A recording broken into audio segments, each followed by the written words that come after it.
ഇന്ന് ഷാഡോ ബേബിക്ക് എന്താ ഷാഡോ ബേബിക്ക് ഞാൻ കുറച്ച് ടോയ്സ് മേടിച്ചു. ഇതും വാങ്ങി. കടിക്കും ശരിക്കും. അപ്പോൾ ഈ കടിക്കുന്ന ടെൻഡൻസി കുറയ്ക്കാൻ വേണ്ടിയിട്ട് ചെന്നപ്പോൾ വാങ്ങിയതാണ് ഇതൊക്കെ. പക്ഷെ അവൻ അത് കടിക്കില്ല, എൻ്റെ കയ്യിൽ തന്നെ കടിക്കുള്ളൂ. Shadow shadow baby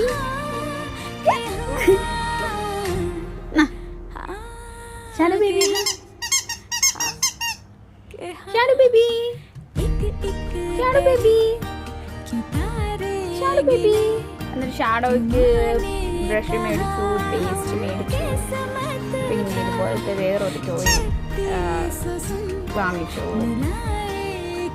shadow ഷേക്കാൻ ഷേക്കാൻ. നെയിൽസൊക്കെ ഞാൻ ഈയിടെ കുറച്ച് വെട്ടിയായിരുന്നു, പക്ഷെ പിന്നെ ഉള്ളത്. ഷാഡോ ഷേക്കാൻ ഷാഡോ ബേബി. ഓക്കെ, ഷാഡോയുടെ നെക്സ്റ്റ് വീഡിയോ ആയിട്ട് കാണാം. ടാറ്റാ.